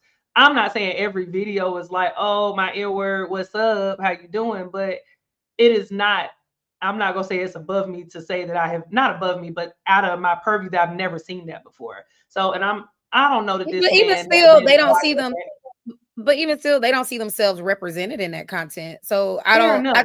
to me, I don't feel like, even if whatever you're consuming, and you're consuming a lot of this, because I don't necessarily see those videos, and I probably Mm-hmm. don't consume as much as everybody else's content, but I just kind of feel like you thought it was cute and it didn't land well with me. And to be Mm-hmm. honest, again, back to the original point, we not friends. So don't greet me like this. A hello will suffice. Like, why would you greet me like on a video that you saw, like, what's up, my N-word? Like we from 2 blocks back, because we not. You wouldn't walk into your mama house and say that to her. You wouldn't walk into your friend, brother, and them But house and say that to them. So that's don't. not our experience, but like we have this, and I think it's because we are black that we have to have these conversations. Like you wouldn't walk to your mama's house to do that. You wouldn't walk to your daddy's house to do that. I don't think that these others, and I'm calling them the others because they are others in this situation. I don't think that they have these conversations with, like, they're never in the situation where it's like, is this right or is this wrong? It's just like, this is what I think, and that makes it okay. And I And it's think for not me, for me, it's like beyond what's right and wrong. It's just that why would you do something abnormal to you? Because this, to me, you're not even showing up as your authentic self. You would not do this with anybody else. Your normal friends, you wouldn't do this with. So because why it are felt you? cool Why or all it of a feels sudden you see cool. a black person in a foreign space and you feel like this is what you should do? Like even it's not. It wasn't bad. I'll add this. And when I got into one of the cabs in Tulum, Mhm. one of the drivers, he immediately turned on like black music. Like They do it, this. They do yeah, this. like They did that to one us also. one lady I rode with, we was we was there with it. But the other guy, he turned on some Chris Brown, and I actually recorded it because I was like, this is very interesting that I got in the car and this is what he chose to play. I don't know if this is what he wanted to listen to, or he just felt like this would make my ride more pleasant. But I just kind of feel like sometimes these people be trying it, man. Like it's a reach. Nobody does Did this you with feel like that you. was a try whenever he turned on the music to, for whatever reason? Did you feel like that was too much? I think it was okay with him turning. I didn't care what music he turned on. There was another lady I got, and she was playing some salsa music. I was fine with salsa music. I would have been fine with it being quiet in the car, to be honest. As long as the air is on, like I don't care what none that y'all got going on. As long as we got some air. But I just kind of also feel like you saw a black person in space. You decided to do this with the black person in the space. You ain't yelling across the room at nobody else. I would just appreciate it if you just treat me like everybody else. I am not a spectacle to be yelled at from across the room or using a word that you just wanted to use all of a sudden. Like we're Mhm. not we're not that racially tone deaf in all parts of the world because almost every part of the world has racial inequities. Like so there's issues with race everywhere, and you know about it. It's not like there is 1 inch of this earth where people are oblivious to black, brown, white, and understand that there's differences between these people in these spaces. So I just kind of feel like, nah, you wrong, and you know you wrong, and you just tried it with somebody you didn't know. And because we are brown and black in our stories, even in America and outside of those boundaries, sometimes we don't get heard when the police come up because they think we the most angry person in the room. We take the back road for your foolishness, but try Now, I will Jesus. say that, and this goes to L's point too, and I'll read this comment. I will say that we went back the second time that we went to Belgrade, back to that same store to get some water, and he was in there then. He did not say it. I can't remember if he waved or just smiled at us, and I smiled and nodded back, and we got our water and went on ahead about our business. So I don't know if I was the timid point in telling him no, no, no, or I don't know, but he was in there that second time and he didn't do it again. But I wanted to read Elle's comment where she said, I would have to question his reasoning and correct him. I'm going to take my time and teach him a lesson in that moment so that he doesn't make that mistake again. Sure, I'd be civil, but stern. Elle, thank you for always tuning in each week and always comment and giving us some good commentary for this. Now, what I will say is that from number one, it was like 1 o'clock in the morning. We had just came from the lounge I was talking about earlier. I just was like, I was over. I wanted to get into bed. But even outside of that, in these situations that I haven't necessarily had like a slew of people calling me the N word, but or saying it as greeting, whatever it happens to be. But I do feel like sometimes my thought goes to, I'm not I'm not here to teach you this. This is not my responsibility. But then I had a conversation with another traveler recently, maybe a couple months ago, that was, if it's not our responsibility, another black traveler, if it's not our responsibilities, then whose is it to teach them? So I think that that's a conversation maybe, we can talk about on another show. But I think that it's interesting because I think we all are different in how we would approach it. But I can appreciate that, El. You out here teaching the good people, getting them right, getting them together, and I'm not upset. But what do you feel about that, Brand, and teaching people as we travel around the world that may? I know you said that you're not so removed from the world that you may not know. But I do, it might be grace, but I do believe that some people just don't know the I impact of disagree sometimes because what they say they do. I still disagree with that, because even the other people you had come in contact with during the same leg of the trip, you say you went to the jukebox, the juke Suge Avery juke joint, and Mm-hmm. those people were very cognizant of your blackness and Mm-hmm. respectful. So to me, there is an understanding in this community Mm. of blackness, of black awareness, and what stems from it negatively. Like even the musician was in his own little bag of like, y'all are here, and I don't know if I can do this right, because this is from your folk. Like your people do this. Like, you know what I'm saying? So I I feel just you. I kind of just feel don't think everybody is the same. I don't think that you can I put don't the I'm same not sauce saying on each everybody is person. cookie cutter, I, but I also don't think everybody is oblivious. I don't think everybody is, but I think people try it, is what I'm saying. And I feel like that man tried it, and he wanted to see how far he could get away with it. You corrected him. You said, no, no, no. He didn't come back and do it the next time. But I don't think he heard it and was like, oh yeah, I can't wait till the first black person I see to use it with. And why not? I'm that naive about it. Like, I'm Why gonna use not? this with a black person. But why not? And I'm not, listen, I'm not defending this man. I guess I'm curious because maybe it'll change my lens also. And like we talk about every week on this show, I wear grace out. So it could be I'm just overloaded with grace. But like I said, I have had students from different grades and different schools do that. Like I've had students do it's it too, been and I other don't think people that are I not think in what our I'm saying, community that have done it. Like I just think they're not oblivious to the fact that it is a racial slur in some contexts. I don't think people are out here just consuming the N-word and thinking that it is okay. And I feel like when you use it specifically with me, that's even more so. It ain't you. It's not authentic. It's not who you are. You saw a black person and decided to use this particular word, not because you wanted to warmly greet me.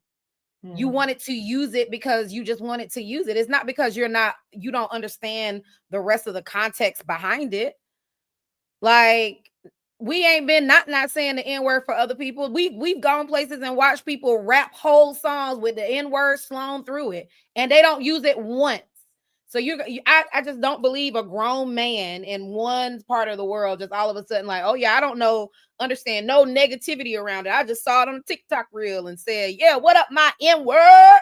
What up, girl? I saw a black he person. did I not say decided it to do like that. You throwing 20 that. on 10. He did not say it like Honey. that. Well, honey, But you yelling from there you across the go. room. I don't care how you said it. Like, you saw a black person and that's what you wanted to say. Like, no, I'm not. My thing is, it's not even about giving you grace. I'm just holding you accountable for what you're doing. Like, did you do this with malicious intent? Probably not. And that's too is fine. It's okay that you didn't do it with malicious intent, but I'm not going to give you this era of space to say, oh, you don't know all the things. I don't have to know all the things about a word or its history to know that it's offensive to some people and that I shouldn't greet you like that. I mean, period, point blank for me. Well, that's for me.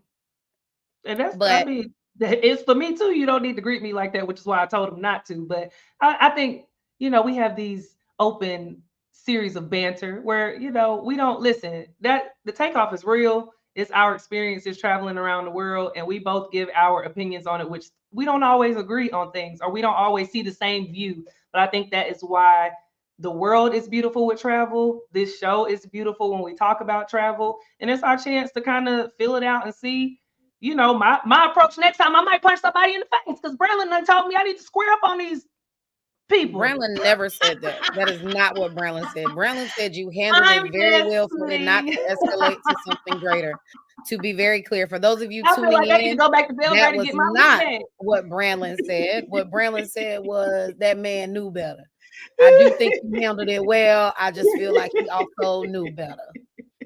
Talk to me. You say hello to your mother. You see a Talk to young me woman in the nice. street, speak to me nicely. Speak to me like you would speak to your mother who you treat as a lady, okay? Because that's what I I am, feel you. I you feel know. you. So tell us Anyway, your second child, what had happened. so y'all, I mentioned earlier in the show, I did a poll, right? This whole thing, and I'm at the top of the list was I almost drowned. Which of these things happened to me while I was in Mexico? And I told you I ate at the taco spot. That was true from the poll. I did not get to mezcal and kissing, but I did have me some mezcal. There was just no one to kiss. Okay. Or maybe there was plenty of people to kiss. Because the mezcal definitely hits different in Mexico. I said, oh, they're giving us water everywhere else. Okay. I had one glass of mezcal and I said, what is this? I've had mezcal, but what is this? This is not what they be giving me everywhere else. But anyway, so Mexico is very like one of their popular tourist attractions is cenotes. So there's sinkholes filled with water.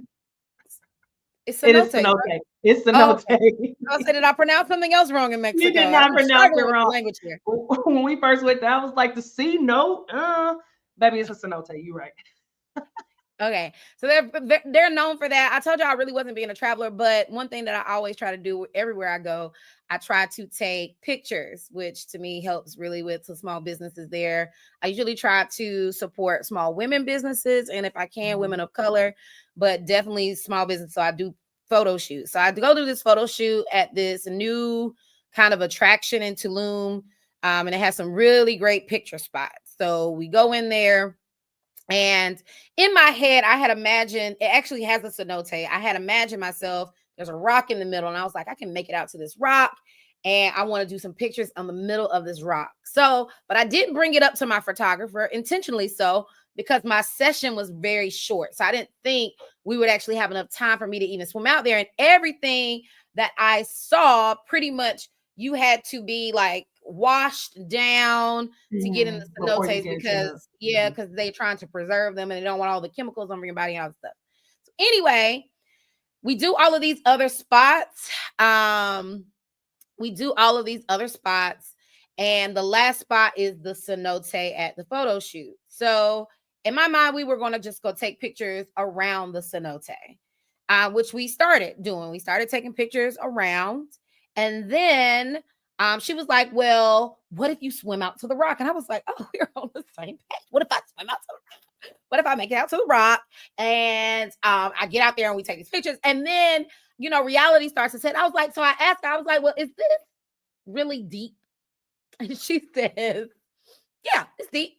She says it very nonchalantly. No, wait. She also was swimming out to the rock? She was not. She was going to take my pictures from the shore and I was going to go to the rock.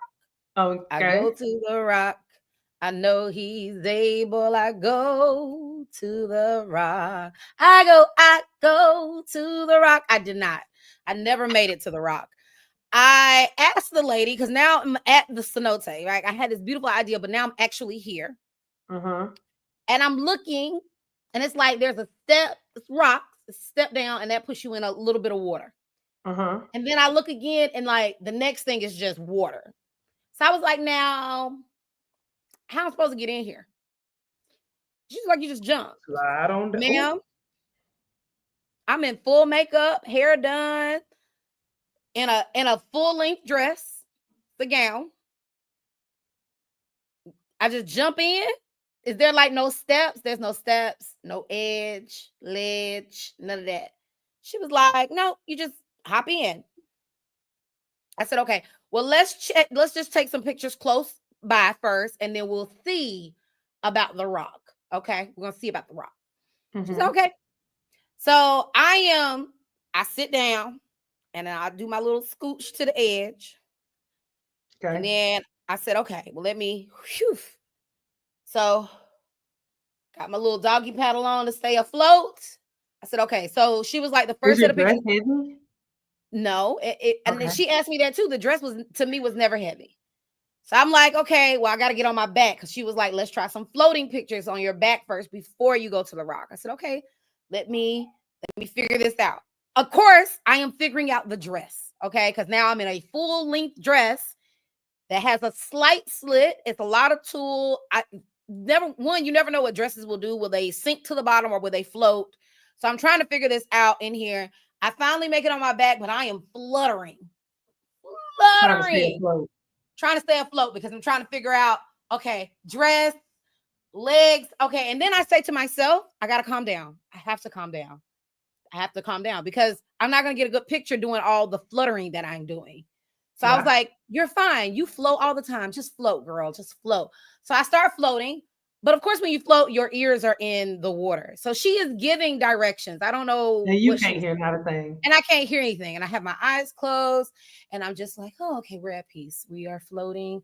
And in my head, I'm already deciding, I don't think I'm making it to this rock because this was a lot of energy. But I hope she gets the shot. That's all I can think. I realize she's talking to me, so I try to come up to hear her talk to me. So mind you, I'm laying flat horizontally and I move vertically to hear the next set of directions. Mind you, she's giving a lot of directions while I'm in this water. Okay. Okay. She really should have been doing more snapping than directions. Instead of directioning. In this time frame, because I moved vertically, my dress wraps around my legs like an octopus. Mhm. So you can't move your legs? I cannot move my legs. And I panic this much because I know what not moving my legs means in the process of floating, because I'm trying to stay afloat, but part of how you stay afloat is being able to kick your legs around to kind of keep that momentum of keeping you above the water. At the same time, I understand what is happening. I know my dress is wrapped around my legs and my legs are constricted like an anaconda was in there. Okay. Boa I constrictor. now have a problem because I still need to get my legs free while maintaining a float. Y'all, I was going under so quick because I had to use Well, one what arm to try to, happened? that because I was using one arm to try to unwrap the dress from underneath my legs, but one hand like Nemo was not helping. Okay, it was not keeping me up. And so luckily I did not leave that far from this edge of the big rock cliff. And all I could think was, I just need to make it back to the cliff. I gotta make it to the cliff so I can prop myself up to move the dress. As I'm going, just water, just creeping up. And I see her face changes, and she's trying to come to me. But she got her camera stuff. Ain't like she could jump in after you. I had one more reach. And I reached out and honey touched the hem of his garment because that's what kept me up. The hem of my garment and his. Girl, I was burbling. Brrr. Like what? She was like, "Oh my gosh, you scared me. I scared I'm you." kidding me. I said, What are we I said, talking about? yeah, I don't think we're gonna do the rock today. The Rock. It's fine. It's I fine. don't think we're gonna do the rock today. Yeah. She was like, well, okay. And at this point, once I made it to the rock, I was laughing, y'all. Because I was like, it would be me to be out here drowning for a shot. Did you at least get the picture? Because at Did this she get point, some picture? A nice picture of you in that water? I didn't like any of the floating pictures. I don't even think I picked any of those. I don't like any of the floating pictures. It But sounded like I a was, tumultuous time. yeah, and she got better shots of me on my phone. She did some, real footage for my phone and stuff. She got better shots from me from my phone, I thought, than she did from her camera. And I can't tell why. I don't know if she was freaking out with me and all the other things, but it was crazy. Yeah. So I almost drowned in Mexico trying to get a really beautiful shot. But I do have some pictures of me out of the water after that moment where I am glistening, honey, and all of this Hey, skin and at least you water had and hair is just something. wet, and it was really cute. It was a cute moment. And I do have it recorded a little bit. You, Of you can you see, panicking in the water? yeah, because I was trying to get behind the scenes footage. So I definitely have behind the Oh, that's scenes footage. definitely behind the scenes, child. You need to do a Instagram versus reality It because doesn't that look sounds as like bad. I will say it does not look as bad on camera as it felt. But I know where when my dress got wrapped up, and you can tell in my face where I was like, I have no legs. I should have just tried to like like absolutely mermaid it not. out. No. So yes, Elle, I almost drowned, honey.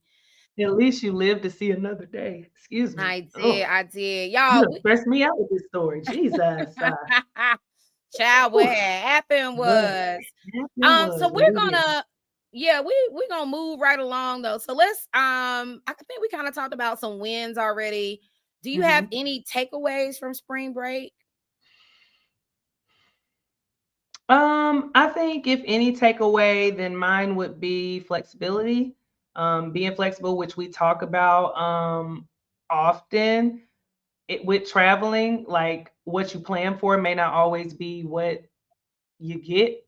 It might be different. And I think sometimes that's the beauty in travel. I also had For a takeaway that I learned about myself personally is that I definitely love a mix of slow and fast travel. You know, Mhm. like I said, I'm trying to hit every country before my dash expires. So that is a goal of mine, and I know that that means that some countries are going to have to be faster than others, and some countries just that's just what they give. We went last year for spring break. We did 4 or 5 countries then as well. And one of the countries that we went to, I believe it was Namibia, they're like a small secluded island that their immigration, like they live in essentially huts out there. I'm sure there are some maybe more modern homes around the island, but all we saw was like a village living. I'll say not huts, but like village living. Um, and their passport center, which is on like the edge of the island, closes at 5 o'clock. So essentially, like that could only be a day trip. So that would be fast track unless you know somebody that's there that you can like stay with or something. So I know that that will be necessary with certain parts of my travel, which I'm okay with. But I learned about myself that I don't mind slower travel. And I think that that was something new that I had to learn because I do love always having something to do. I do love always being on the go. Like you said, we're travelers. We want to eh, if we didn't do something, did we really even go? So I want to make Mhm. sure that I go there and I actually experience the things. So yeah, that's what I learned about myself. Just a little bit of slow and fast travel is good enough for me. Dun-dun-dun-dun-dun. No, auntie song. Oh, Oh, okay, sorry. yeah, yeah. Gotcha. Okay, so what's Um, your takeaways? I actually had a very similar takeaway. I actually had plans to do some of my own personal business and catch up. But it was something very beautiful about being in Mexico and having no plan and having complete peace.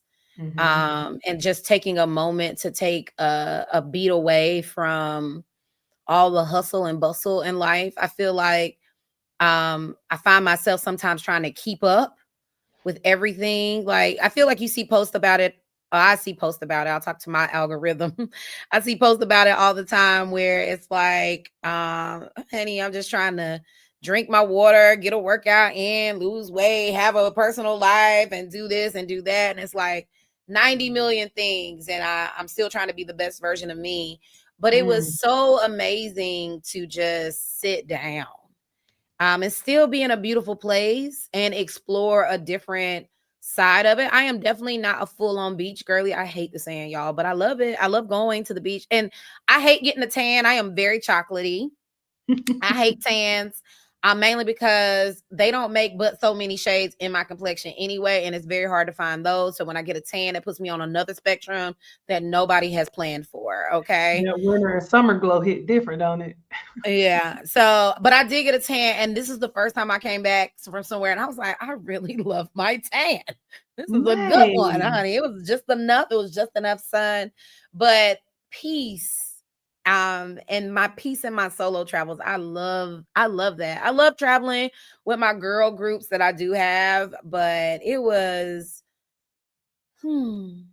Oh, I So love so that. beautiful. I was sitting even one day, I think I sat on the phone with my aunt for like an hour and some change, girl. We was just Okay, talking about like auntie. the ladies, Just like cutting what up. you doing, girl? I'm in Mexico. What you doing? Like, just being able to have that moment to catch up. She was like, I thought it was late over there, girl. She was like, the sun is shining because I'm on your side of the world. Mm, So, but yeah, yeah. so there were a couple of comments that came in.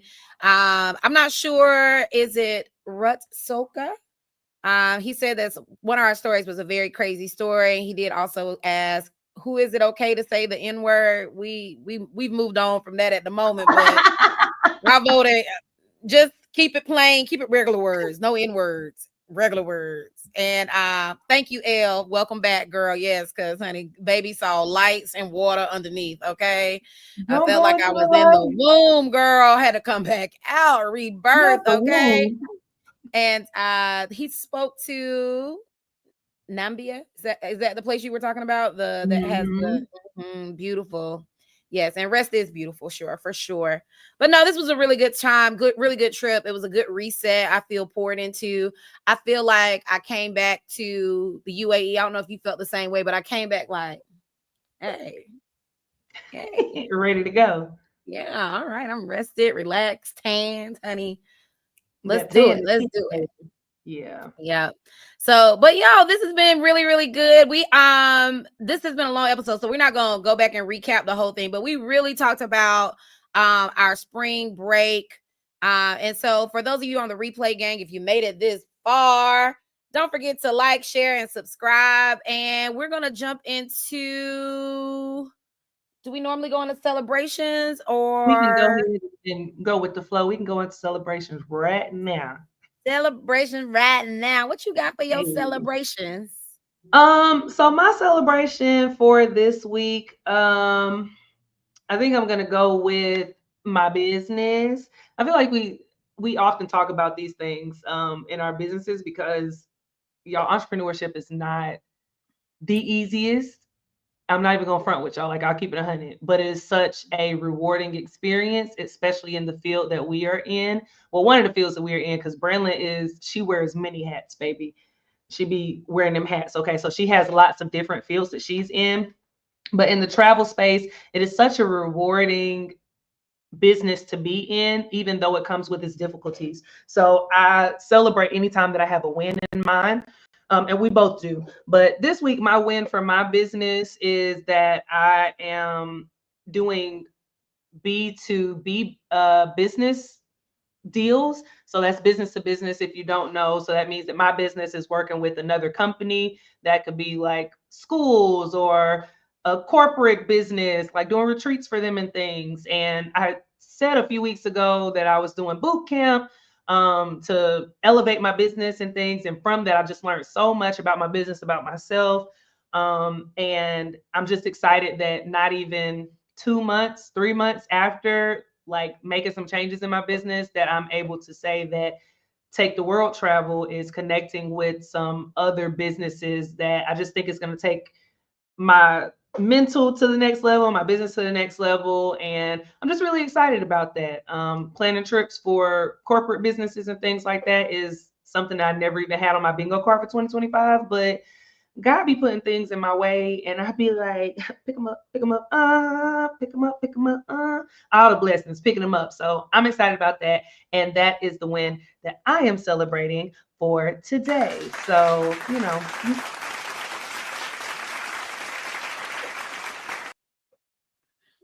thank you. What's You're your win, welcome. Brian? Well, we've been away for so long, so I just wanted to catch people up. So some things have changed, but they are my celebrations. I Okay. too have, my graduation is tomorrow from the Hustle to Ease boot camp, brand boot camp. I'm super excited about that. This has been a very challenging 8 weeks, really. 8 weeks. So it's like a welcome week and 6 weeks of work, and then it's graduation. So it's been a nice bit of work. But I'm so excited about the changes that I'm making. And from that, those of you that have been with us, I do have a name change, new name alert. Ooh. Where's it Yeah, at? what an air horn. That's what I'm coming for. Oh, hey, come New on, new name name. alert. So yeah, so new name alert, Branlyn Dermia on all platforms. So my YouTube channel has changed, TikTok has changed, Instagram has changed. Never Unpack is still my baby and my business. We celebrated 1 year. Yes, Travis Off with the horn. So my travel business celebrated 1 year while I was in Tulum. That was part of also why I wanted to be there. I wanted to be traveling while celebrating 1 year of a travel business. That was kind of like a little mental thing I had in my head. So super excited about that. So new name alert, Branlyn Dermia on all platforms. I can't wait to tell you guys and show you guys. I love that new name. I love it. Not new name, not new to them, not to me, but I love it. Yeah, it's me. It's me. It's who I am, right? Being authentic to me. And then I also just wanted to shout out that I also have entered the world of Substack. Substack is kind of like a written version of all the other platforms, content platforms. There are audio pieces over there, but it's a lot more of my written travel visions. I'll be having some goodies about travel there. some little mini guides, some mini tips, mini MINI, and then a little more insight into who I am. So if you're catching this, you can catch my Substack at The Global Edit. More information about The Global Edit is coming, but that is also a part of this Branlyn Dermia umbrella and Never Unpacked. They're all connected, very well connected, but you can catch me on Substack at The Global Edit. I've got new things already over there. That is actually where the conversation at the very top of the episode, I wrote about, I have been every version of me on every flight I've taken. There is an insight to that story on my Substack. So, oh, we love it. We love it. We love it. Go friends. Go friends. Go friends. Hey. We love it. Yeah, I'm gonna give it to you because you the girl with you got the speedy voice, girl. You gonna run it down. Don't say that, because this week I said I was gonna try to slow it down just a little bit. I don't know how much I'm gonna be able to do, y'all, but y'all know I talk fast because sometimes people be listening slow, and because I've been trying to give y'all the information real quick. So, as you all know, Branlyn and I are travel professionals, or as people like to call it, travel agents. We help people take the world, and we also take the world ourselves. And while we do that, we get paid, okay? We get the coins to travel the world. We get the coins while we are traveling the world. And guess what? What we also do, we help other people do it as well. We do not gatekeep. People say that all the time. We speak it, we do it. Like we don't do it. We make sure to give you all the information. And here's the first step to getting that information. Visiting travelagentworkshop.com. Use sponsor code Never Unpack to work directly with Branlyn, or use sponsor code Take the World to work directly with me. And honestly, we are under an umbrella together where we work together to help our new agents, veteran agents, people who come in who are trying to be successful in their business win. Okay, that's all we want to do is see you win. Like it's nothing for us to give you some information about these travel agent rates that we talked about. It's nothing for us to plug you into some of the benefits and the deals that we get. Okay, it's nothing for me to tell you how I traveled to 5 countries for under $2,000. That's nothing. Join travelagentworkshop.com to start getting information. You can also DM Branlyn or myself, and we would love to walk you through the steps on starting your own travel business. Now, aside from that, I told y'all during the show, we put it up on the screen during the show. Follow us on social media. Now, Branlyn is now at Branlyn Dermia, okay, on all social media platforms. And you can follow me at Tia Takes the World. Now, make sure when y'all are following, y'all are also liking, commenting, engaging, and sharing, because we be giving some information, okay? We be spilling the tea. And when we spill it, you get it in your cup and you go share it with somebody else, because sharing is caring. And guess what else? It's free. So make sure that you do that for us. Go share our information, comment, like, and engage with us. You can also catch us live every Friday. And if you're not catching us live on Friday, replay game, okay? You can listen to it at another time on YouTube, or you can catch us on Apple Podcasts or Spotify, because we drop podcast episodes every Monday, okay? All of season 1 is now available on Apple Podcast and Spotify, so you can run it back, listen to it, flip it and reverse it, rewind it, all of the things, and come and comment on our pages. Now, I think I slowed it down just enough that time, just a little bit, not too much. But make sure that you catch us live every Friday and that you follow us. And again, if you're interested in making your passion of travel turn into coins in travel, hit us up. We got you. I love it. I love it. Now, we have kept y'all for a bit of time today, but it was a good time. We talked about a lot of different things, cultural disparities and all types of stuff, our wins, our challenges, the mess, the lessons, all the things. So we like to close out our show with just a little bit of an affirmation. And today's affirmation is, I give myself permission to explore, to enjoy, and to evolve. And I think this was really good because we both kind of had this level of summation of our trips from spring break. So I give myself permission to explore, to enjoy, and to evolve. I like that, Brand. That was good. Thank y'all for joining us. We can't wait to see y'all next Friday. Yes. Thank you guys so much. Until next time, this is The Takeoff. Bye. You're watching The Takeoff. Don't forget to like, share, and subscribe so that you stay locked in for the next journey. And if you're ready to turn your love for travel into a business, visit thetravelagentworkshop.com and use sponsor code Take the World or Never Unpack, and let one of us guide you on your travel entrepreneurship journey. Until next time, this has been The Takeoff.